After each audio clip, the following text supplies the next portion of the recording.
اللي تحط راسي في الطين والشين الارضي ما تسمعش اختي، ما تقوليش اختي. اللي انت بتعمله ده هو اللي هيفضحنا.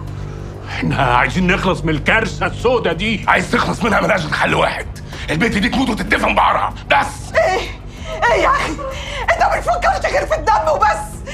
حرام عليك، انت ابني وهي بنتي، ولو حصل لحد فيكوا انا هروح فيها. تمام تمام، يبقى اللي في بطنها ده ينزل دلوقتي حالا. انت ما سمعتش الدكتور قال ايه؟ لو نزل اللي في بطنها ده هتموت. طب وبعدين يعني؟ بس تتجوز.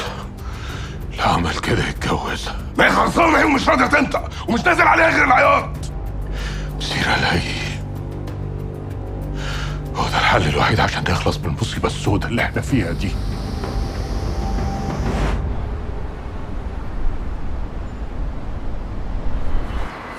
سلامك يا ناريا، احلى تسنيده من احلى بنت في الحته. بقول لك يا سيدي الحلوين، ما تيجي نلف اللفه كمان كده؟ يلا يا فهد بقى. يا بنت بطلي غشامه دراعي من الصبا. الله غشامه؟ انا هفوت لك واحده بس عشان انت تعبان، بس انا قاطعه انك تستحمليها. ما تحسبهاش عليها جميله، انا طوعت الدكتور عشان اطلع، لكن بصي اهو. بالراحه يا فهد. تعالي كده بقى.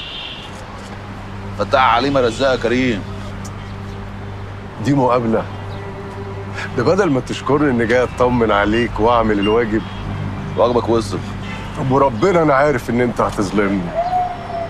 زي ما قلت لك اللي بينا مش هيخلص بالساهل، وانا امنت عليك انك لسه عايش وجايب لك برتقال. خليهولك الحاجه تعصرهولك. عظمك عاوز فيتامين سي. يلا يا فهد، يلا امك وابوك واختك مستنينا في التاكسي. يلا الجماعة صح؟ بس خلقها ضيق شوية.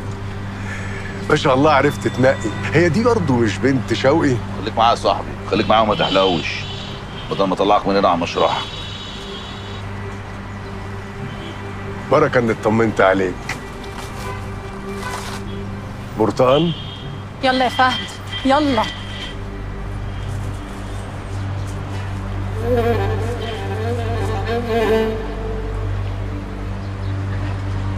قسما باللي خلقك ما هتخرجي من هنا غير لما اعرف مين اللي عمل كده مع اسيا. انا قلت لك قبل كده انا ما اعرفش حاجه.